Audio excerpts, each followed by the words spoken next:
not a prophet.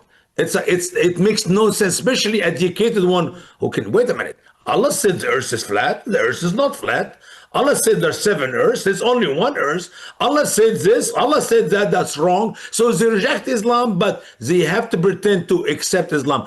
Otherwise, they will be known by the Muslims of their country, who most likely are in charge of them, as in the case of Iran or in the case of Egypt, the Khomeini and his people, and the Muslim Brotherhood and their people. They will be known to be hypocrites. And guess what? They'll be crushed. They'll be killed. So if we can freeze the Iranian who do not believe in Islam, they are Muslims because their name is Muhammad and Fatma and Khadija and Ali and Barack and Hussein and Obama and all these wonderful Muslim names.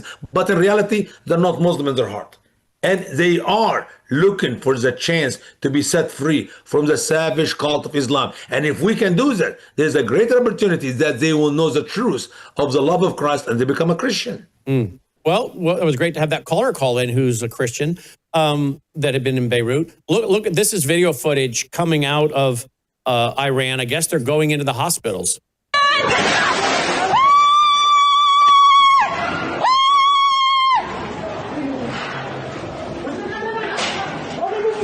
Going into the hospitals, and Annie's telling us that the police and the soldiers are going in there. They're dragging injured protesters out of there, dragging them straight to jail. I've got another video where some young people are running from them, and they are shooting them in the back. They're shooting them in the back. Here's a question for you. Can we take some of these folks, like up in Minnesota? Can we take some of these gals, some of these, how do we describe them? The protesters, the peaceful protesters. Yeah, can we take some of these girls, these gals up there, and exchange them for the other one, like the beautiful Iranian girl who's lighting her cigarette with a burning picture of Khomeini? I think we should do a swap. I'll take the gal like Annie there, who's in Iran, looks like a young Annie, and they can have all those liberal butch women from Minnesota that are out protesting ICE. Yeah, Brennan, when I see what's happening in Minnesota and the movement of these young men and young women, the liberal Americans, I feel literally there is the stupidest people who ever walked on the face of the earth.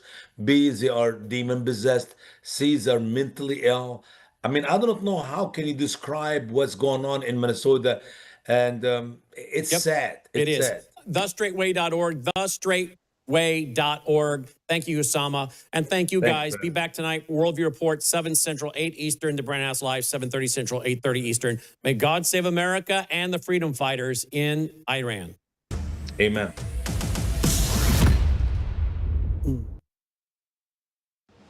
Colonel Rob Maness has a lifelong record of providing dedicated service to this nation. Having worked his way up from the enlisted ranks to full colonel, he served our country for more than 32 years. He has served as a bomber squadron commander, bomb disposal technician, Joint Chiefs of Staff Operations Officer, assisted the National Security Team with the campaign plan for the global war on terrorism. He authored the first theater nuclear war plan and served as the Vice Commander of America's largest airborne intelligence wing. Colonel Rob Maness is a true American hero.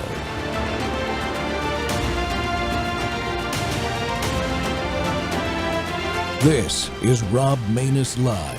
What else can you tell us about what you've learned by looking under the hood here in terms of how wide this net really was in terms of the Biden weaponization of its agencies and trying to take down their political enemies?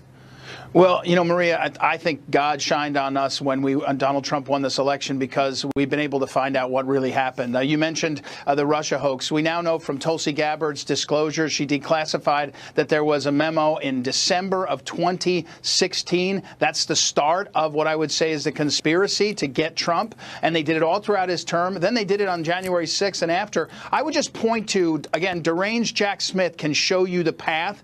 Deranged Jack Smith had a conspiracy across the country. He targeted all these electors, and Senator Johnson mentioned Wisconsin, but then he utilized a network of local prosecutors, attorneys general. It's all coming out, Maria, and the power of this presidency, and General Bondi is the one that really set me on this course with the weaponization group, is to get uncover what's going on and hold them accountable. And I say this over and over again. We're going to prosecute these people every way we can. We're also going to name and shame them. They should be, for history, known as the people that have targeted fellow American citizens in order to get Trump. It's a scandal beyond anything we saw. Arctic frost is only the beginning of the disclosures that are still coming in this important time. And again, the pardons are protection for the people who are trying to do their job under the Constitution, doing normal things. By the way, the Democrats did it in 1960, famously. JFK had alternate electors in Hawaii. They signed up. They served the role. They're dead now. I wanted to posthumously pardon them to point to this fact that how hypocritical this is.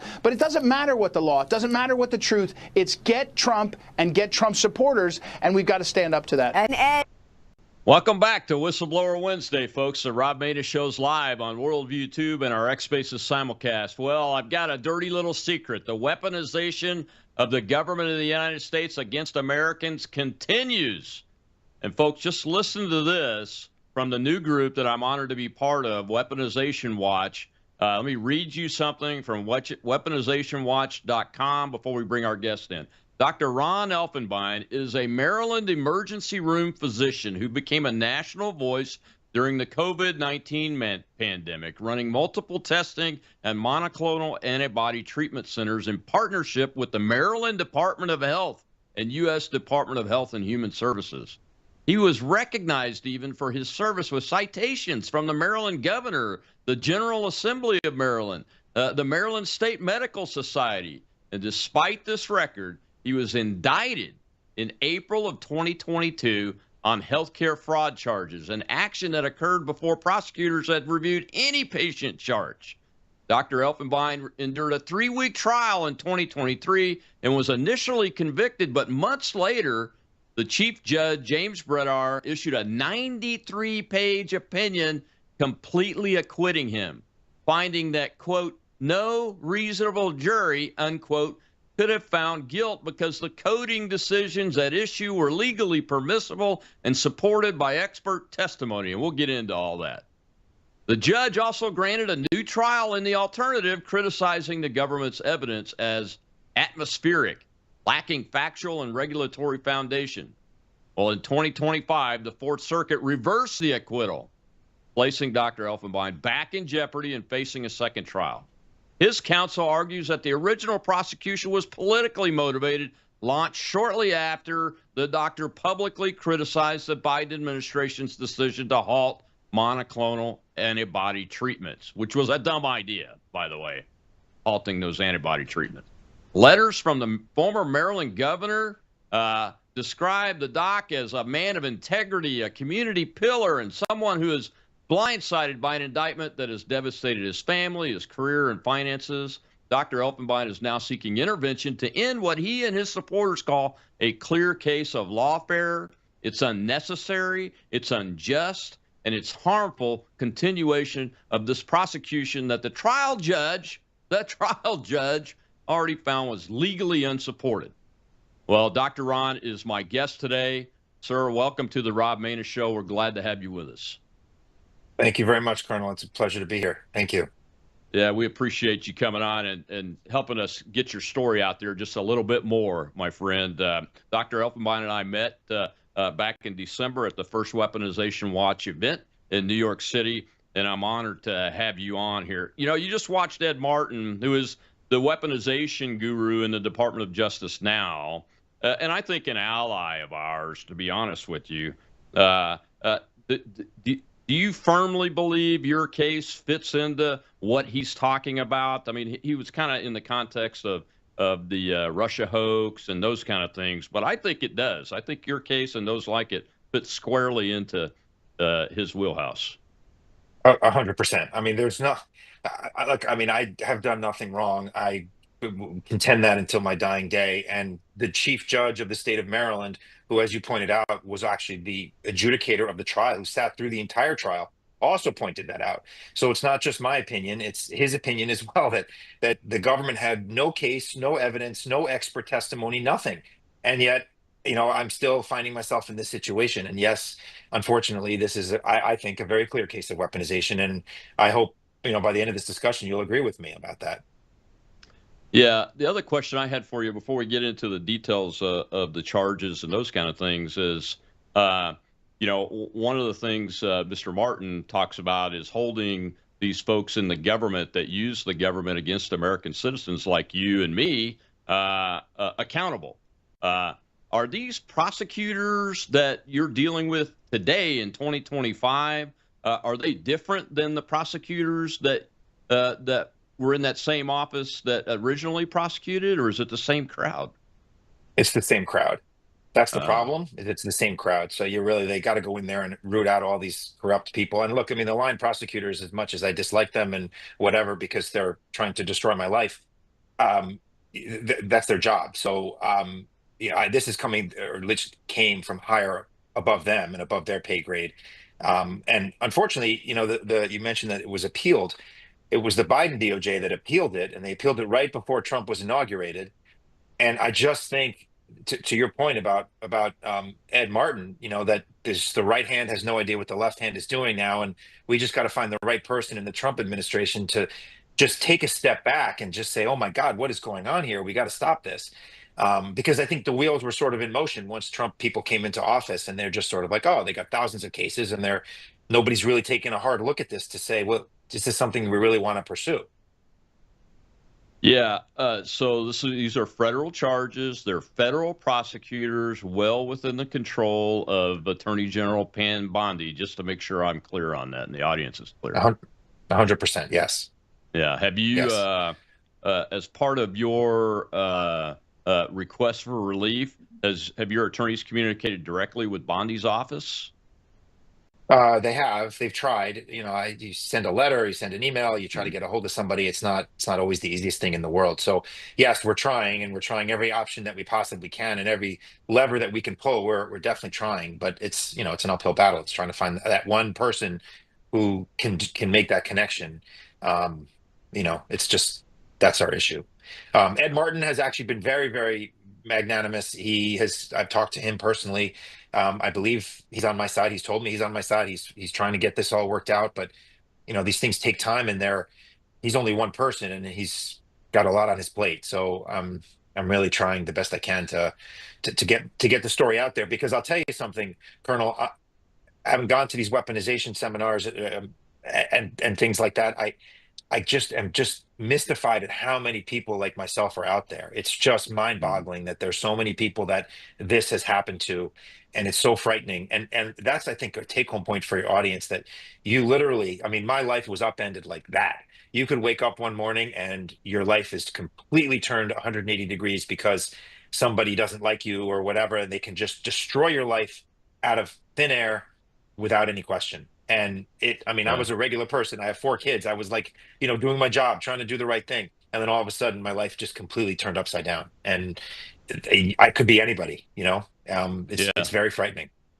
Yeah, folks, you could go to weaponizationwatch.com and see that the doctor's case is one of the cases that our organization, led by Cynthia Hughes, is highlighting, because and remember, though, what Ron just said is that it's one of thousands and thousands that are still out there, even though we've got a Trump administration that wants to do the right thing and has been told to do the right thing, and the president is leading it, with so many people still in the system.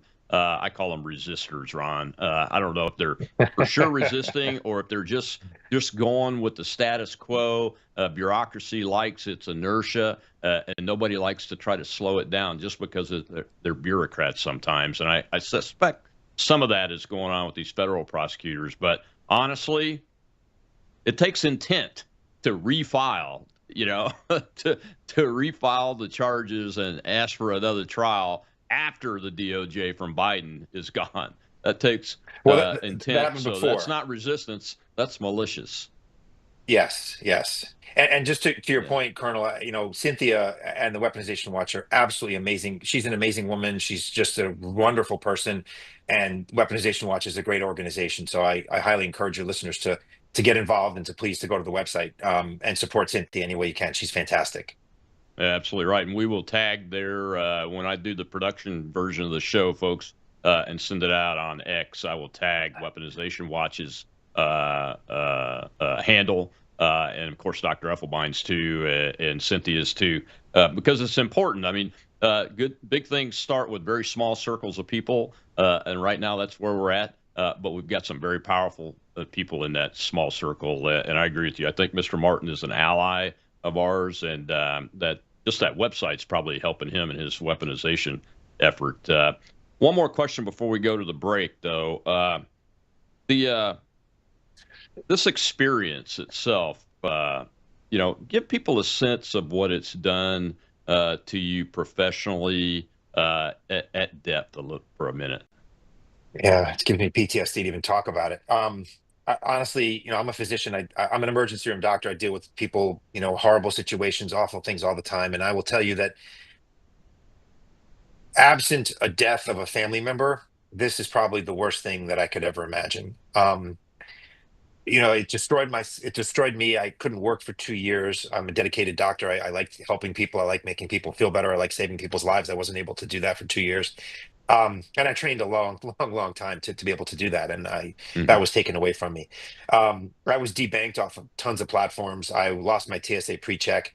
Um, I I'm very active in my children's lives. I have 4 children, and I go to my kids' schools all the time and give presentations and chaperone things. And I wasn't able to do that anymore because now I wasn't even convicted. I was just accused of a crime, and I was blocked from being able to do that. I had to surrender my rifle. But more importantly, I mean, forget about me. I have 4 kids, and the only Hmm. child that was spared was my youngest because he was only 3 at the time. The other kids, they were all well-adjusted, smart, wonderful kids, and they all had to go into therapy. One of them, my middle daughter, she was like 12 at the time, and she wouldn't get out of my bed. She slept with me every single night. She would not leave my side. And I couldn't sleep for 2.5 years. I literally stared at the ceiling every single night. I was miserable. I couldn't leave my house. I didn't want to do anything. It's just so, when your government comes after you. Look, I've said this a lot. If you're committing fraud and you're cooking your books and your taxes and you know that you're doing that and they come after you and they catch you, yeah, I tried and they caught me. Okay, so what? But when they come after you for bogus reasons for something you didn't do and you know you're innocent, it is completely debilitating. And it was just the absolute worst experience of my life. My wife's a physician. She treats kids with cancer. She's a pediatric cancer doctor at Johns Hopkins.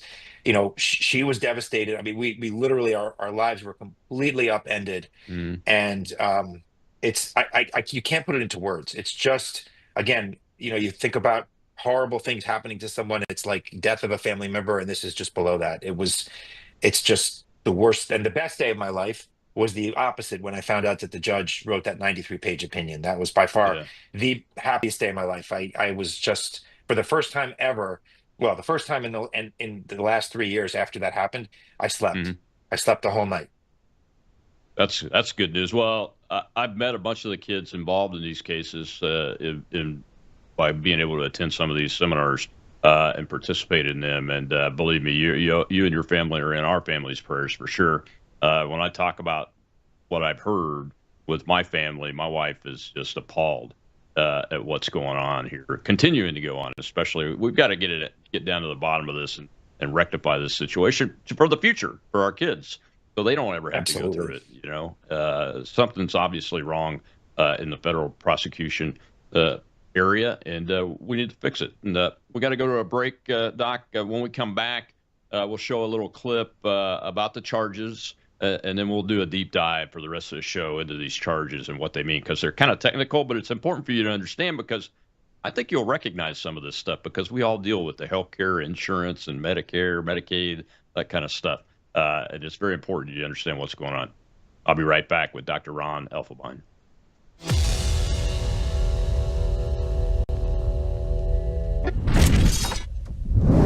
Hello, I'm Brandon House. I want to thank you for all your support at WVWFoundation.com that helps make possible pushing out 24/7 content for free. Without your support, we'd have to put it all behind a paywall. But thanks to you and your support through our foundation, we're able to push it out for free as a broadcast service and broadcast ministry of WVW Foundation.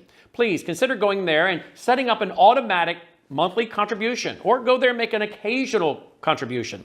If you prefer to support us through the mail, you'll find our mailing address there at WVWFoundation.com. You can also call and make your contribution over the phone by calling 901-825-0652. That's 901-825-0652. Again, all these details are available at WVWFoundation.com. Thank you for your support as we try to help people around the world understand the times through the lens of a Christian worldview.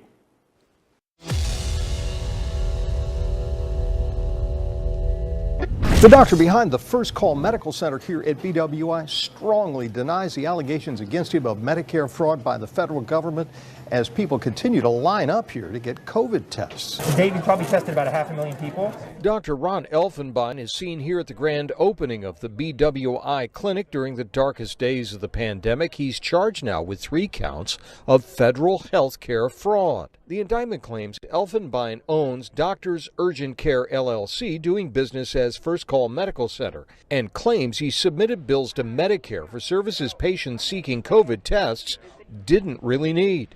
Elfenbein required that the COVID-19 tests and the reporting of results be bundled, the indictment reads. Medicare was billed in combination with more lucrative but medically unnecessary services. Prosecutors claim Elfenbein told his staff the services were the bread and butter of how we get paid. First Call Medical Center also operated the COVID testing clinic at the City of Praise Ministries in Prince George's County, according to the company's website. Prosecutors claim Elfenbein is responsible for more than $1.5 million in fraudulent claims. In a written statement, Elfenbein's lawyer calls him a leading provider of COVID-19 testing and treatment to the community. Quote, a trial in this case will prove not only that Dr. Elfenbein is innocent of the charges hastily brought by the government, but that during a time of unprecedented need, Dr. Elfenbein and his staff saved the lives of numerous Marylanders, wrote attorney Michael Lawler. Patients who got tests at BWI or City of Praise and who are concerned Medicare might have been billed for allegedly fraudulent services in their names might be able to detect the charges in their quarterly Medicare summary notice, according to a spokesperson for the U.S. Attorney's Office in Maryland. The government does not allege that any patients suffered any financial losses, the spokesperson said. At BWI Airport, Scott Broom, WUSA 9. Welcome back to the Rob Maness Show. It's Whistleblower Wednesday, and Dr. Elfenbein is my guest today. We're talking about the case of weaponization of the justice system against him by the DOJ that was operating under Joe Biden, who appealed the case after he was acquitted by the judge in a 93-page decision. 93. Chief judges don't write 93-page decisions and make their staff and their legal assistants go through something like that if they don't feel firmly in the right on that. But unfortunately, that Biden DOJ appealed it, and now the doc is back up to look at another trial again, even though he was thoroughly acquitted. The appeals court reversed that and remanded it back, the case back for a new trial. Dr. Elfenbein, let's dive into the specifics of the allegation. They kind of talked a little bit about it in that clip there, but you sent me a code sheet as part of my prep for this. Unfortunately, it doesn't show well on the screen, so I decided not to put it up on the screen. But just give the specifics of what exactly did the government claim you did again with this coding and billing? Yeah. So it is a little confusing. So I'm sorry, it's going to take a minute. So I'm just going to give you some background information. Of time. I don't need to say another word. You just run with it, and when we got to take a break, I'll tell you we got to take a break if that's how much time you need. Keep going. Oh, no, it shouldn't be that bad. But okay. So the government. So first of all, I was the medical director for the facility. So I was not boots on the ground. I was not seeing patients. We hired nurse practitioners and PAs to see the patients. So we saw during the time of the indictment, we saw over 100,000 patients, and the government looked at 3 of them initially. And I will tell you that most people assume that when you submit a claim, so you go to your doctor for a cold or whatever, and your doctor sees you, your doctor bills your insurance company. The doctor does not provide the chart to the insurance company. The only time the insurance company gets a copy of the chart is if they request it as part of an audit. Otherwise, you just submit the bill. You never submit the actual chart.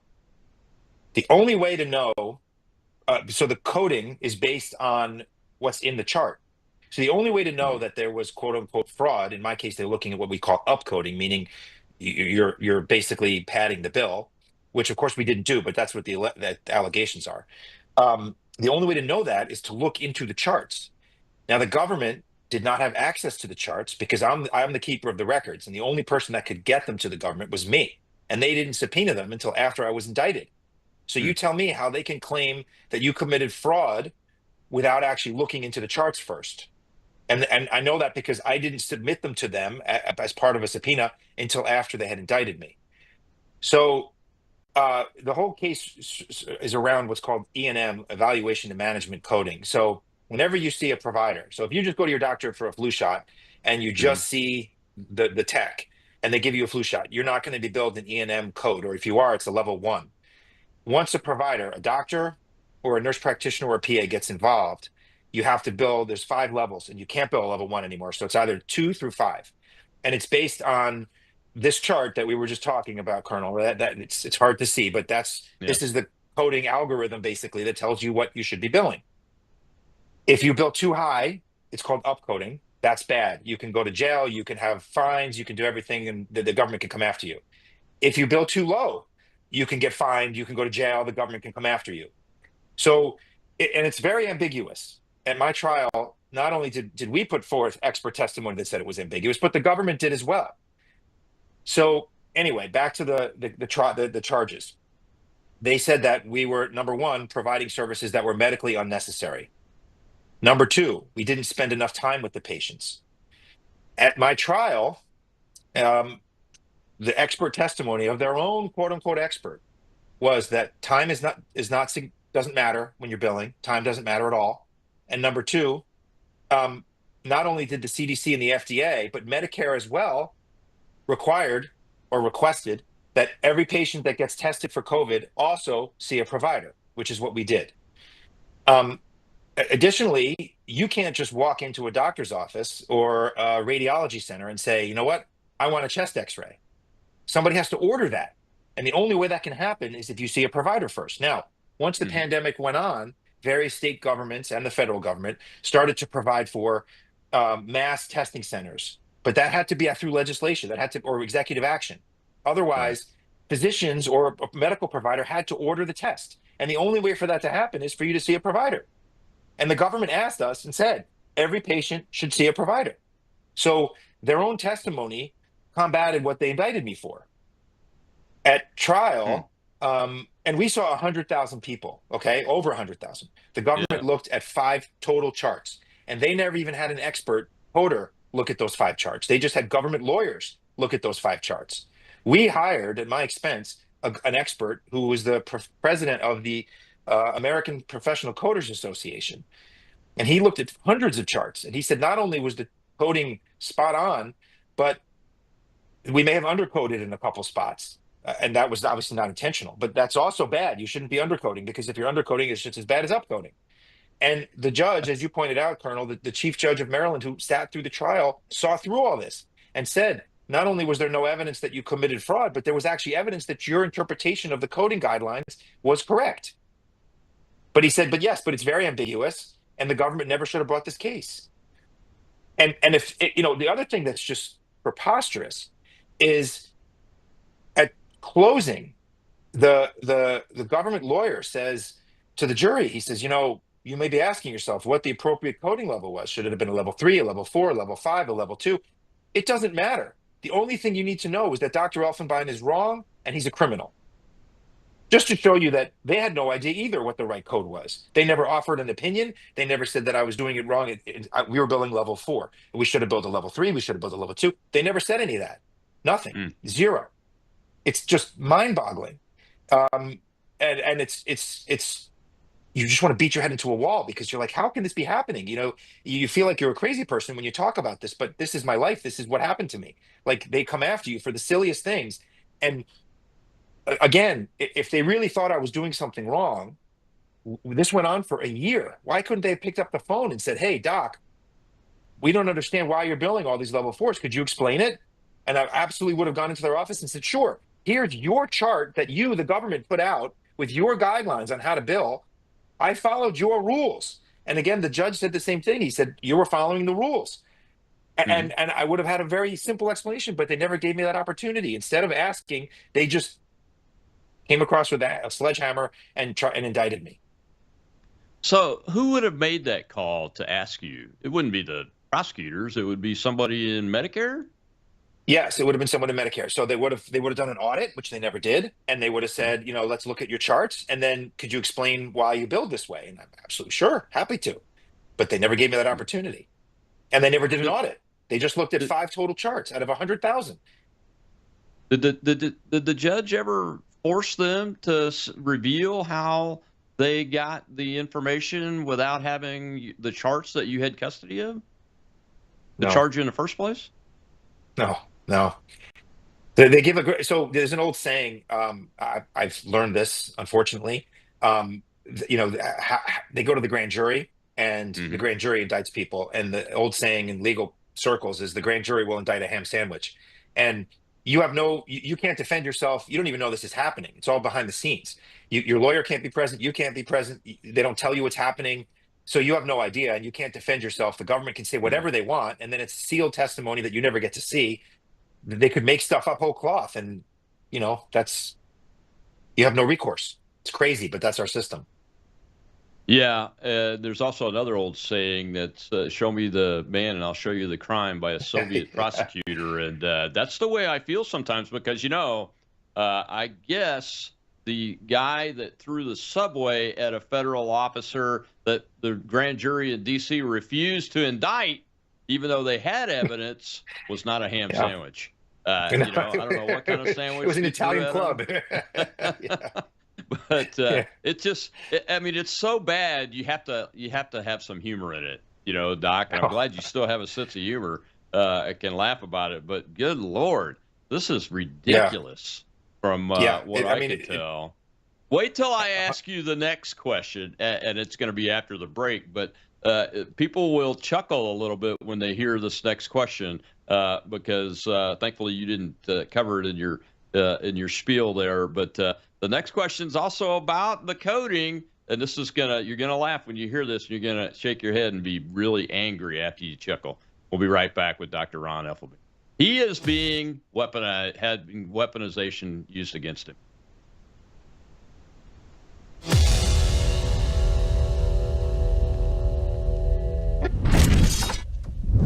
You woke up with a sore throat and a low-grade fever. You know you are getting sick, so here's your choices. You can get sicker and miss work. Try to see a doctor this week or sit hours in a crowded waiting room at urgent care. I have a smarter option for you. Open your medical emergency kit. Match your symptoms to doctor-recommended prescription in your booklet and take the right meds now and get well faster. This is not a first aid kit. It's like having an urgent care in your home. It includes doctor-prescribed medications to treat over 39 medical issues like respiratory infections, strep throat, pneumonia, UTIs, and more. No waiting to see the doctor and no standing in line at the pharmacy. It's right here. Every home should have at least one medical emergency kit, and here's how to order. Go to worldviewhealthcare.com. Your kit to treat dozens of common and serious illnesses is rushed to your door. worldviewhealthcare.com. That's worldviewhealthcare.com. The emergency kit available at worldviewhealthcare.com. Make sure you don't have to go to urgent care. I got pneumonia. I didn't have to go. I took this last year. Stayed at home, went to bed.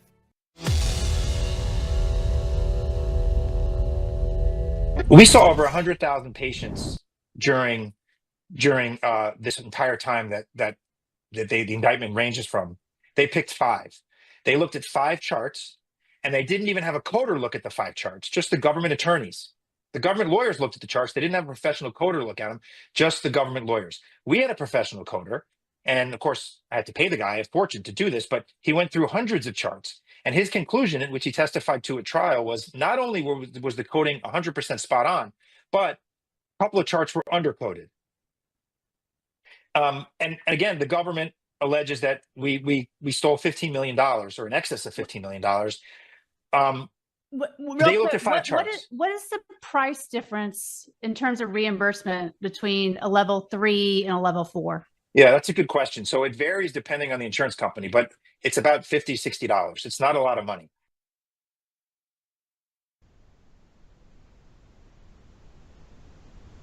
Welcome back to the Rob Maness Show. It's Whistleblower Wednesday. And, when you start peeling the layers back on this stuff, this weaponization stuff, you really find some kooky things.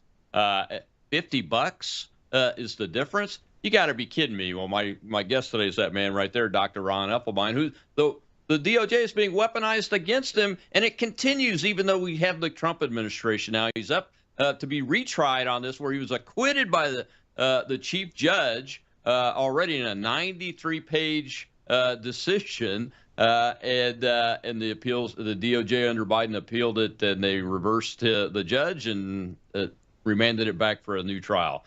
So, Dr. Ron, I went ahead and played that clip again, even though you said some of that stuff in the last segment. But just because is where I'm at.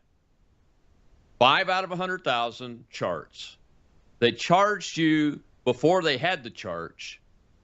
Here's my question that people are going to chuckle at. Are you the one that filled out the charts?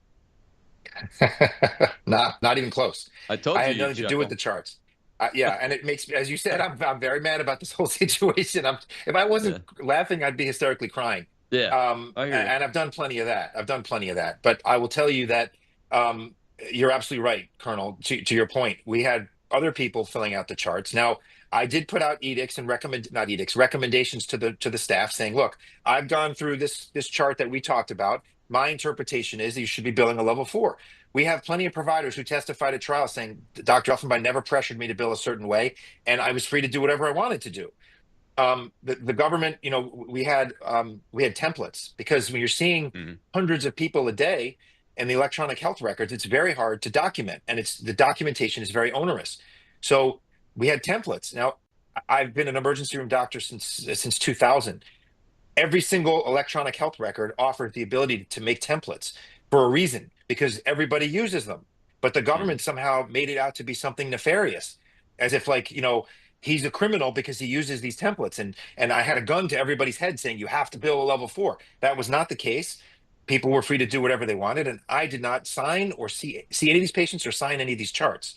So it's insanity that this would be the case. But again, I find myself in this situation. This is the truth. This is what's going on. So let me make sure I understand this very clearly now.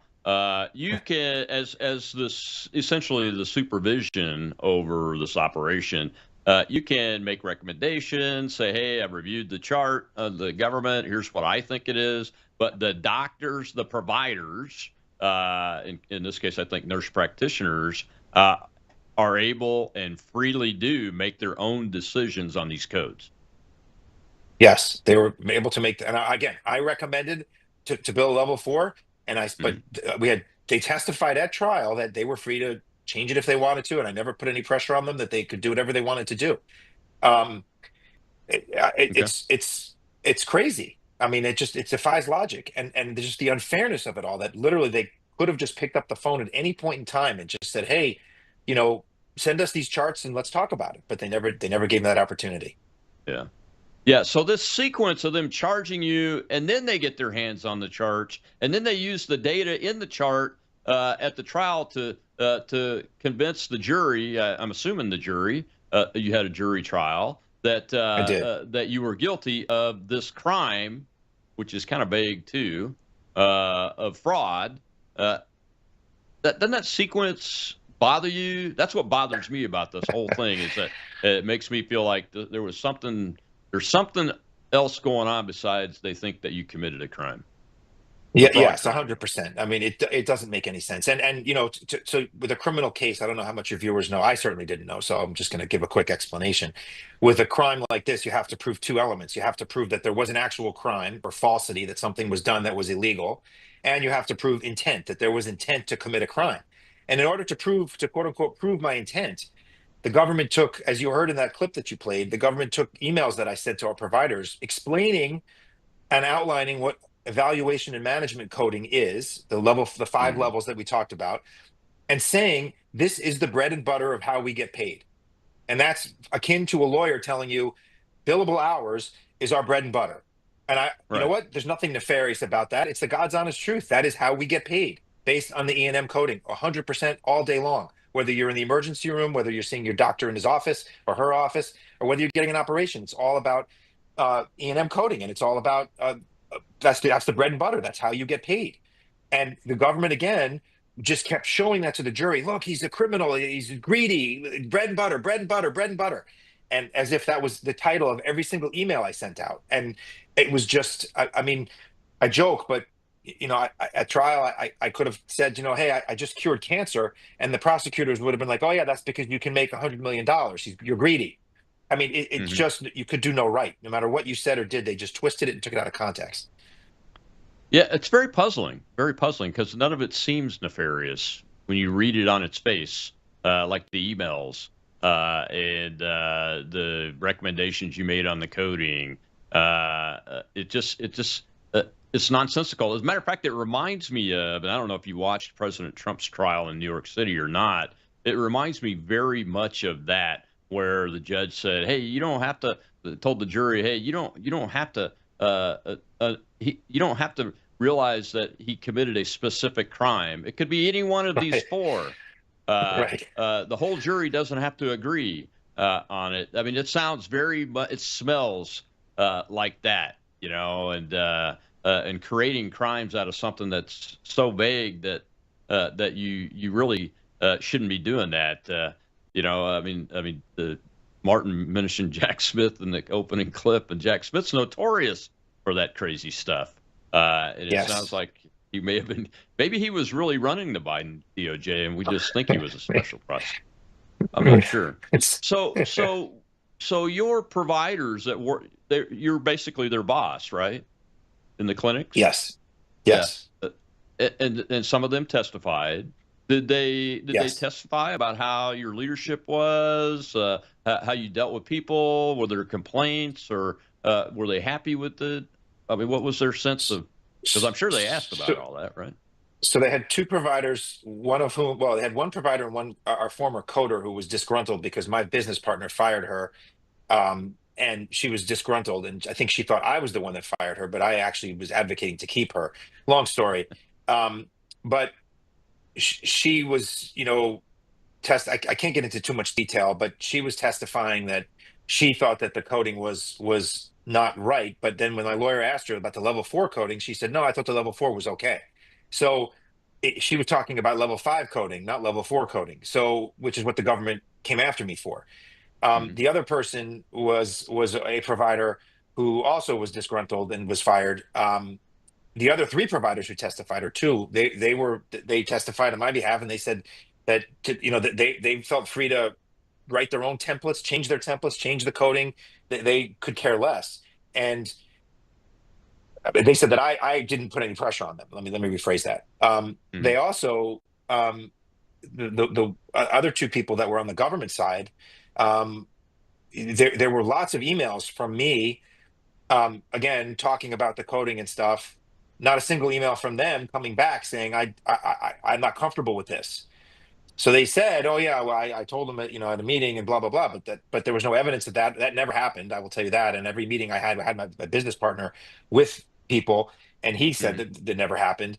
But it begs the question: why would you not send an email if you really felt that? I sent hundreds of emails. If they felt that strongly that there was something wrong, why would you not put it in writing? But there's no evidence. They didn't. Or why not just use the coding that you think is right? Right. Exactly. Which other people testified that they did. So it's crazy. The whole situation is crazy. And again, I can't believe I'm living this, but it's my life. I mean, this is what happened. Yeah. So where are we at in the sequence of events, Ron? So right now, I'm trying to bring attention to this so that the Trump people kind of walk away and say, hey, this is not a case that we feel like we should be bringing. It's crazy, but I'm facing a new trial in August. And I think, Colonel, your viewers might be saying, well, why did they target you? What did I do that? Why would they come after Yeah. me? And if you don't mind, I'd like to get into that. I think, I mean, is that okay? I don't want to jump on, okay. Yeah, So, I plan on talking about that in the last segment. We got about 3 minutes left in this okay, all one, right. and you I can didn't wanna... start talking about it now. I mean, there's plenty to talk about on it, so you can Yeah. go ahead and lay the groundwork now. Well, so first of all, I was a candidate for the Republican state Senate in the state of Maryland, and I almost beat a 30-year incumbent. And I believe to this day, I still hold the record for the largest fundraiser as a Republican challenger. I raised the most money as a Republican challenger for state Senate, and I'm very well known in Republican circles in the state of Maryland, and I'm pretty active in Republican politics. My business partner was a sitting state delegate, Republican state delegate, who, after this all happened, they tied to me and kept saying, during his reelection, oh, he's a criminal, he's a fraudster, and he ended up losing his election. But I think the real reason that they came after me was because I was a huge advocate for the monoclonal antibodies, which, if your viewers remember, I mean, this was a scary time, and we were basically imprisoned in our homes, and the monoclonal antibodies were a cure for COVID. Yeah. And I was on Fox, I was on CBS, I was on Breitbart, I was on Sky News, Newsmax, I was on everything that would have me talking about how wonderful the monoclonal antibodies were. And this was sort of a direct threat to the narrative of everybody needs a vaccine, because you don't need to be vaccinated if you can get cured very easily, by the way, with very few side effects, very few risks. I mean, essentially none. Right. And then the Biden administration in December of 2021, very curiously, put out an edict that said that when there was an Omicron spike, and they said that the monoclonal antibodies we had at the time didn't work against Omicron. So they said, well, we believe that the 70% of cases are of Omicron, and therefore we're going to stop the program nationwide. And I got a letter saying you cannot give monoclonal. We had refrigerators full of this stuff, and we had 500 people over the next week and a half, 2 weeks booked to come get infusions to save their life. And we had to cancel every single one of them. And this medicine was just sitting in our refrigerators, just gathering dust. And I got calls from all sorts of family members and friends, and people like, look, my father is dying, and he's got cancer and blah, blah, blah. And he's got COVID. Can you please infuse him? And I had to tell these people, no, I can't, because I could lose my medical license. I'm sorry. And I went on Fox, and I was so angry. And I said, look, the Biden administration is going to kill people because they're misreading the data. They're using the wrong data, and they don't know what they're doing. And it turns out I was actually right, because 2 weeks later, they said it was a 70% prevalence. The administration came out and said, oh, yeah, sorry, we were wrong. We misread the data. It's actually 20% prevalence. They were wrong by a factor of 50%. And I said on Fox News, I said, these people, this bureaucratic arrogance, it's awful. They think they know better than everybody else, and they just put themselves, because they're smarter than the rest of the world, and they know everything, and they're going to tell everybody how they need to live their lives. So I went on Fox, I went on Newsmax, I went on a whole bunch of these organizations, national and international television, just castigating and just ripping apart the administration for their stupidity. Let me stop you right there so we could take this last commercial break, and then we'll continue this. We'll pick right back up on it after this break. Okay.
The work has just started in many ways because for the opposition, their motto is weaponization today, weaponization tomorrow, weaponization forever. What I've witnessed is the full force of a weaponized government, a system that punishes citizens instead of protecting them. The DOJ uses novel applications of statutes to go after people that it doesn't like under vague conspiracy statutes. Charge them with forced labor conspiracy. He was given 300 years for a conspiracy case. The FBI surrounded my house. No underlying crime. It's a victimless crime. With a conspiracy, they don't need any victims. What they're doing is they're saying, we don't like this group of people. Well, we don't have a statute to prosecute them for it. Let's creatively interpret this thing and put these people in prison. I could rattle off numerous cases, state and federal level. That should give everyone in this room chills. I did 3 years in solitary confinement. Arrested at gunpoint at 7 a.m. with 10 SUVs and helicopters. I heard the prosecutor on day one manufacture evidence to the jury and lie to the jury. The prosecutors had to admit that the evidence was fake, but the case continued on and they went to trial. If that institution continues to be eroded, then we lose that freedom for all time. What they did to my family was atrocious. And it's going to be worse the next time. Unless we stay united. Weaponization Watch has to continue, and you're going to help us continue the mission. I think the most important word in Weaponization Watch is the word watch. We have less than 3 years, ladies and gentlemen, to turn this ship around.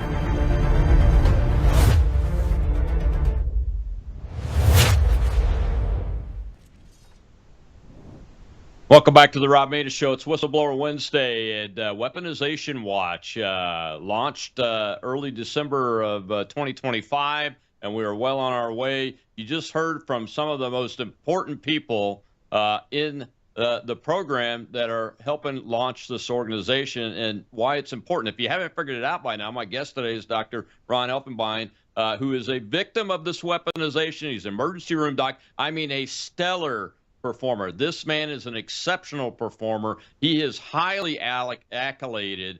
He was on every news channel as the expert in various things, especially early days of the pandemic, because he was so highly regarded, and he's been had DOJ weaponized against him for a second time. They're going after him on a case that he was acquitted of, and they're doing a retrial. Thanks to the Biden DOJ and their appeal. Dr. Ron, you were talking before the break about how you had called out the Biden administration on all those TV channels and said they were going to kill people. What happened after that? I went on with my life and I didn't think anything of it. But then 4 months later, I was driving my 3-year-old to his gymnastics class, and I get a call from our manager at one of our facilities, and she said, there are these federal agents that want to talk to you. And I said, talk to me about what? And she said, I don't know. They won't talk to me. They want to talk to you. I said, all right, put them on the phone. And they started asking me all sorts of questions about billing. And I said, look, we have a billing company. I have no idea about the billing. I don't need to do with it. I'm the medical director. I'm not the business guy. And they kept going on and on. I said, you know what? Call my attorney, deal with her. And then the next thing I know, she calls me back like a half an hour later and said, this is a broad investigation about you. And I was like, and then a week later, a few days later, I got indicted. I mean, I was just completely out of the blue, and scary as all get out. And I was just watching the video that you just showed, the footage of many of my friends that I've come to become friends with, these people that are just, again, I said this at the beginning, but I'm not alone. This is a horrible story, my story, but I'm not the only person out there this is happening to. And it could be anybody. And it's just so frightening. Yeah, I don't know if you can talk about it or not yet, that you're still facing a trial again, but how high are your legal bills? Very. I mean, more than my house is worth, considerably more than my house is worth. I'm never going to be able to pay them back. I don't want to throw out specifics, and I'll be honest. The lawyers, they got to get paid. They're doing a job, and they've been very magnanimous. They've been very wonderful. They've been, look, just pay us when you can. So I write them a small check every single month of what I can afford to pay them, and but now I'm facing it again. So it's going to be at least twice, or at least the same amount that I paid last time, and I don't have those resources. It's just, Ridiculously high. Let's put it that way. I mean, it was 3 weeks of trial. They had to get prepared. I had to have experts. I mean, all this stuff costs way more than homes are costing, and it's just it's crazy. And the government has unlimited resources. They don't care. They can just keep Yeah. coming after Yeah. you and coming after you and coming after you, because what does it mean to them? They get paid Yeah. regardless. The lawyers. Exactly. And I don't know where you live, but I've owned a home in the DC Beltway area and the surrounding area. And those homes are quite expensive. I mean, they're worth a lot of money. So, I mean, that's a significant amount. Do you have a legal defense fund that you're trying to raise money? Yes, I do. Thank you for asking. I have a GoFundMe. I'm actually going to change it to a I know people don't like GoFundMe because of what they did to the truckers. I forgot about that. And somebody actually on X pointed that out to me, and I'm glad that they did, because it's one of my to-do list is to open up another one on Give Go Fund, I think it's called, or Give Send Go. whatever that other Give Send Go. Thank you. And that I'll probably do tonight when I have the chance to. But I do have a GoFundMe. I don't. Did I send it? I sent it to you, right? Yeah, you sent Did I it send to you the me. link? We'll put it in. Okay. We'll put it in all of our postings. But if you can send me the Give Send Go one once you get it constructed, I'll use that too. Absolutely. Thank you. And I just want to put this into, again, just to go back to like the first day of trial. So the guy who, like, the government's quote unquote expert, with whom I guess you'd say the whole case was built. The government went to this guy and said, find us a case. And he was so awful, and he had no idea what he was talking about, to the point literally where my lawyers on cross-examination just completely obliterated him and made him look so bad that the judge actually kicked the jury out of the courtroom and called us all up to the bench. And again, this is public information, so you can pull up the transcripts of the trial and see this. And he looked at the government and pointed his finger at him and said, "What the hell are you doing? Where is the crime?" And they said, your expert witness about whom this whole case is built on just got obliterated and knows nothing about anything and was utterly impeached. That's the term that they use when you destroy somebody on the stand. And the guy, "Oh no, Judge, you'll see. There's more evidence coming," and blah blah blah. And he said, "Well, I'm really close to throwing this case out right now, so you better show me something soon." And then in his 93-page opinion, he wrote, "The court expressed concern during trial regarding Quindoza," that's this guy's testimony, explaining that his testimony appeared to undermine the entire legal foundation for it all. I mean, like, this was day one, and this was the guy that they based their entire case on. It's so frustrating to be in this situation, and again, I'm not the only one that's going through this kind of thing, but that and you saw Martha Byrne a minute ago on that video from the Weaponization Watch. She was talking about her husband Michael. I've become very good friends with these people since it happened, and that's a blessing to me. You always try to look at the bright side, and that I've met people like yourself, Colonel, people like Cynthia Hughes, people like Martha Byrne and her husband Michael. Just these wonderful people that the same thing happened to. And she made the point that the prosecutors were just making things up. And I always used to think that can't happen, but it does. It absolutely does. They lie, they make things up, and then the court believes them because it's the government.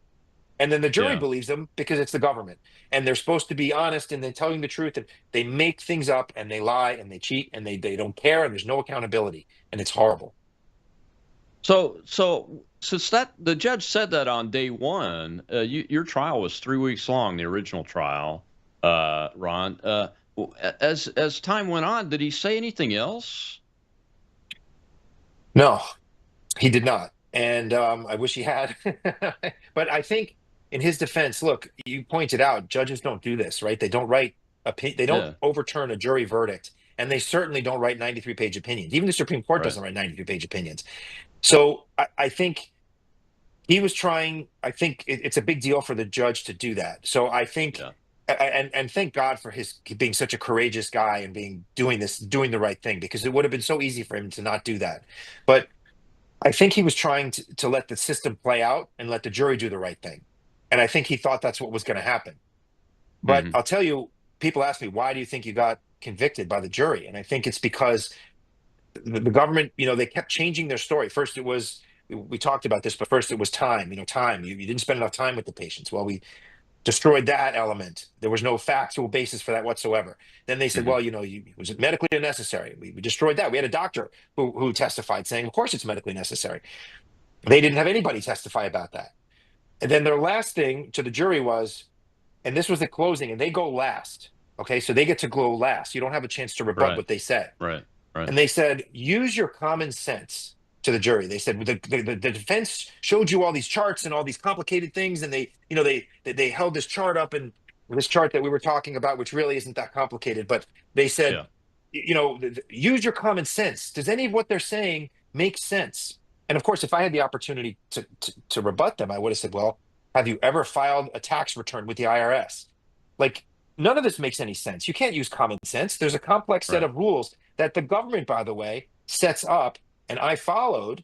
They're now saying, don't follow the rules, use your common sense. Like, as crazy as that is, that's what they said.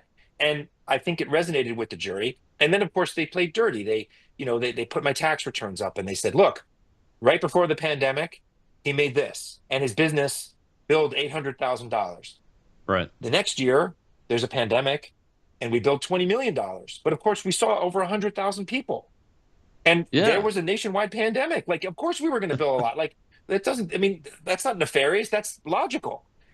And they said, look, he made a lot of money. And I didn't even really make that much money. Of course, I did okay, but I wasn't like Tony Soprano hiding money in my ceiling, in my vents.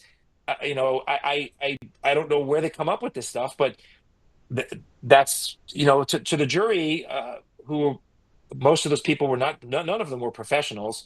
And, they look at that and they say, oh, here's a rich doctor, who the government wants to come after for a reason. So we're going to convict him. And thank God the judge was really paying attention and realized that this was bogus from the very beginning. Yeah, absolutely. Well, I appreciate you coming on, and we will push the show out again once we get it in post-production, and we'll put links to your legal defense funds in there, tag you. Folks, you can follow Ron on X at Ron Elfenbein, MD. You can follow Weaponization Watch on X, and I'll post all those in the social media, probably go out tomorrow. But I just wish you luck. You're in our prayers. Hopefully we can do something to head off this new trial thing. And folks, write a letter to the President of the United States. You can do that these days, and to the Chief of Staff, Susie Wiles, bring her attention to this case. And of course, Ed Martin, you can write to him too. Although he seems to be, he is an ally, I think, a direct Trump appointee. And I think anybody else that's been appointed by the president is going to be an ally in this type of situation, right? Absolutely. And again, I want to tell you a really quick story, but I also want to put another shout out for Cynthia Hughes and for the Weaponization Watch. And of course, for you, Colonel, you're a big part of that. It's a wonderful organization. I highly recommend people check them out and support them. I got a phone call out of the blue, and I didn't recognize the number. And normally I don't answer those kinds of calls, but it was from Wisconsin. And for whatever reason, I said, you know what? I don't recognize this number. So I answered it. And I'm not going to name the person's name, but they got on the phone and they said, hey, Doc, this is United States Senator so-and-so. I saw your interview with Mary Talley Bowden, and I want to help. And he was very gracious with the time, and I talked to him, and then he had me in his office for an hour, and with 3 staffers, and we went over everything, and he had to pull his jaw up off the floor a couple of times because he was like, I can't believe this. This is crazy. And I said, yeah, I know. It is. And so hopefully he's getting involved as well and helping. And I think the point in telling you this is you just never know who's going to push the right button or who's going to see what or where or when or how. So you're right, Colonel. Reach out to your elected officials, please. Call people, write letters. All that stuff really does help. Absolutely. And I'm not alone in Thanks, this. Thank you very much, Colonel. You're not alone in this. No American that's undergoing this is alone in this. We're going to fight it all the way to till beyond the bitter end, because you can always split this. Well, thanks, Dr. Ron. Well, tomorrow is Truth Thursday. The first half of the show, I'll have the deputy director of NCRI. That's the Iranian resistant movement that actually has people on the ground inside the country. Hopefully they're kicking off a revolution, and we'll have a democracy there once again. I'll see you then.